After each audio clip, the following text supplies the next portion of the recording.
Hi, I'm Chef Mike Michaels, and you're watching Cooking at Home, where we demystify the magical world of culinary arts. Today we're going to be discussing the roux. It's a thickening agent found in soups, gravies, stews. It's even in 3 of the 5 mother sauces in classical French cuisine. The bechamel, which is your cream sauce, your milk and roux. Your velouté, which is chicken stock and roux, kind of think turkey gravy. And your sauce espagnole, which there's your brown gravy. It's a really rich veal stock thickened with a nutty brown roux. Now traditionally, a roux is made with equal parts fat and flour, although some parts seem to have a higher ability to absorb more flour. So you can pack a little more in there, get a little more thickening power to it. You can use different fats, butter, margarine, oil. You can rend the fat right out of bacon. If you're making a nice biscuit gravy, you can use the fat right from that sausage that you just cooked off. Now when I'm not rending the fat out of meats, my choice personally is margarine. It's inexpensive, very forgiving, very less likely to burn, and as a home cook and someone who's just getting started or doesn't have a lot of experience with the roux, margarine's the way to go. Again, you can melt it down, it doesn't separate on it, you don't have to sit there clarifying butters and all these other steps that really aren't that necessary. Now, roux could be made in a variety of colors. What I mean by that, because we're not talking red and blue and green, it's basically you start off, you mix your fat and your flour, you let it cook down a little bit. It's a very pale, almost a blonde color. The more it cooks, the more of a nutty flavor starts to come out of it, the darker it gets. And it can go from 12, 13, 14 different shades before it really gets that dark, rich color. Now, the darker it gets, the more flavor it has, but the less thickening power it has. I'm going to film the entire cooking process up to the point where it liquefies. Now when it liquefies, that's when it's done. However, that's also where you have to start really watching it, because that's when the colors begin to change. Once it gets to that liquid state, we're going to shut off the camera. We're going to take pictures of each color. That way you're not just sitting there just waiting and watching. And I'm going to set up a reference link. Now this link is, when I put up future recipes that require roux, I'll say, refer to a number 6 roux. And you'll go to the referencing page, find the color, watch the roux video, cook it till it gets to that color, and then begin the dish. At the end, we'll turn the camera back on, and I'll give you a couple closing notes on the roux. So here we go. What we have here is 1 stick of margarine melted down. Now we're going to turn the gas up a little bit. It's a nice low flame for now, until we incorporate the flour. Just put some of the flour in. Now, what we have in here is a cup of flour. Now yes, of course, a stick of margarine is equal to a half a cup. But again, with margarine, you can put a little extra flour in there. Now, I get it mixed in a little bit. See how loose that looks? That's why I believe put a lot more in there. So we're really going to thicken this up. Now you can, again, just go from right with it, equal parts fat and flour if you're not comfortable on how much you can add in there. But when you see, I like to go to the thickness of almost wet sand, if you will. A little more.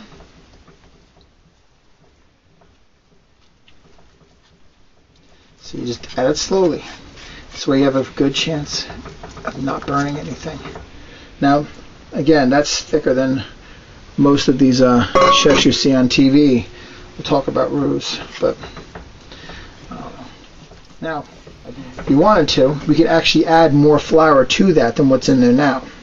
But again, this is a good amount to work with, and something that the home cook can be comfortable with. What we're going to do, is let it get a little flavor. Slowly start to cook. Turn the gas up a little bit. Now, I strongly recommend non-stick pans for this until you get really comfortable with roux. In the professional kitchens, we have just standard aluminum saute pans. This is a ceramic lined pan. Makes for easy cleanup at the end as well. But at the same time, the pan base is white, so you can get a better contrast to the colors I'm generating.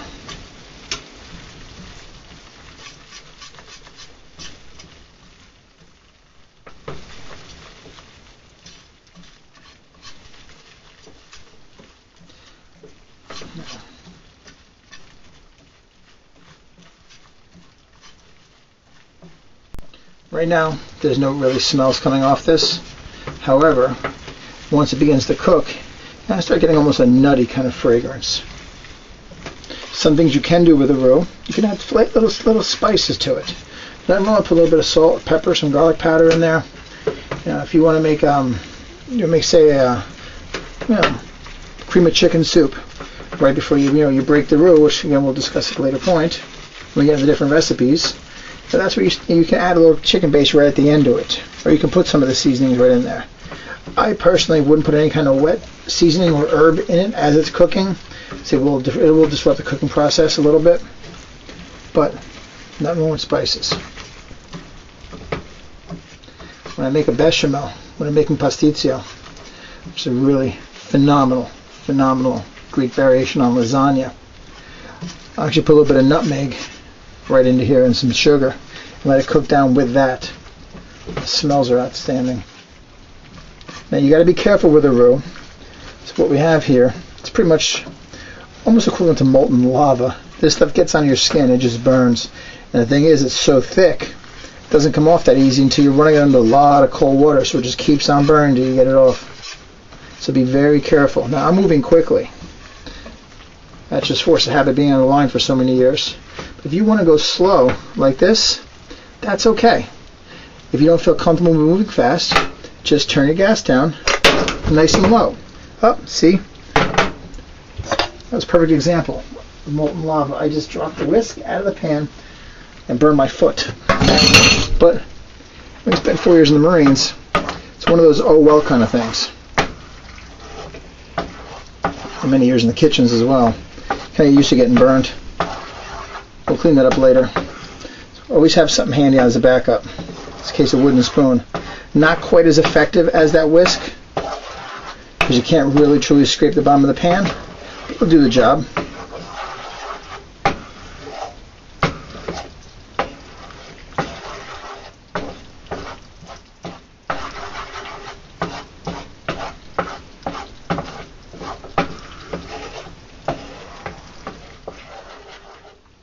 See, even after all the years in the restaurants, nobody's perfect. We all still make mistakes. Now if you notice, it's starting to look a little more liquid. It went from that wet sand stage. At this point in time, the roux is almost done.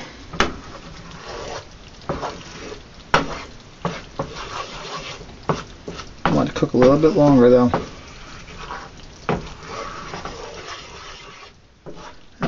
An example of what you would use a roux for, say you had a turkey dinner at Thanksgiving, take all the juice from the turkey, strain it out, get all the pieces out of there and hold it off to the side, and then when your roux is cooked, add your juice to it and whisk like crazy. Put a little bit at a time in, because if you put too much liquid, the roux floating around in little globules and they don't break down.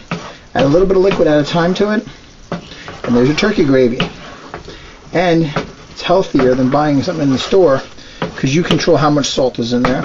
You control how much the seasonings in there, and the only fat that's in this is the fat you incorporate into the roux and what dripped off the turkey. No chemicals, nothing you can't pronounce. These days they call it molecular gastronomy, but for years it was just chemical additives. There we go.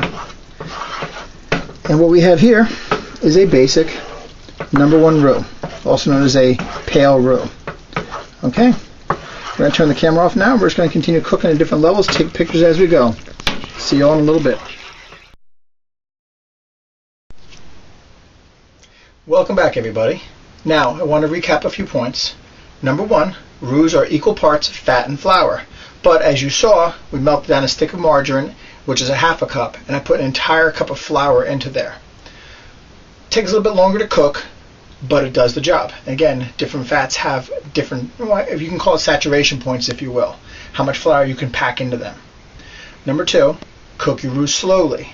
Now, for a color chart, refer to the pictures, and I'll have a number next to each one, and that way in future recipes, it'll say, create a #6 roux. You can go back, look at the picture for #6, cook your roux to that color.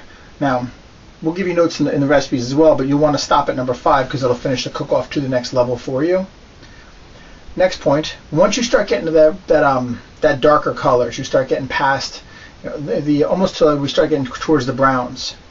the bottom of the roux is what's cooking. So what you see on top isn't the color. You have to keep it mixing. Now, spatula, I switched to a spatula afterwards. We're continuing to go on to that all the way up to the high end of the roux. You got to keep moving, because the color is going to generate once you mix the darker stuff in the bottom, the lighter stuff in the top. That'll bring the color up that you're looking for. So if you're almost there, if you're at that one spot just below, you know you're right there. And when we get to the higher points, the colors start changing real fast. Another point, safety. Roux are hot. They hit about 370 degrees. As you saw, whisk fell out, landed on my foot, burned like crazy. I grabbed the backup, kept the thing moving. It happens. We get burned. We're chefs. It's part of our everyday job. We get cut, we get burned. It just becomes part of life for us. But you don't want that stuff on you. It will hurt, and it will burn you bad. Like I said before, it's like molten lava. Once you get that thing on, unless you get that thing under cold water fast, it's going to keep on burning. Finally, if you want, and you make some roux, I would suggest making a real basic blonde, pale #1 roux. Make a lot of it. If you do a lot of cooking, if you're a foodie, if you do a lot of different gravies and cream soups and whatnot, really take that, make a good amount. If you make your roux with margarine, it'll sit on your shelf for maybe 2-3 weeks, right on the shelf. Don't refrigerate it. Makes it really hard to work with, but it will extend the life of it. Just keep it right on the shelf. You need some, scoop it out, and go. If you make it with butter, I wouldn't go pour maybe 2 days, wouldn't go past that. You can make roux with canola oil. It's fine, has a high enough smoke point. I do not recommend making roux with olive oil. Some people will say you can. If you want to keep it at ungodly low temperature and stand there for a long time cooking that roux, it's fine. But if you want the olive oil flavor in the roux, which will kind of get lost as you're cooking it, or if you want the health benefits, some of the canola blends out there, they have added omega-3 DHAs and whatnot, so you get the health benefits that way.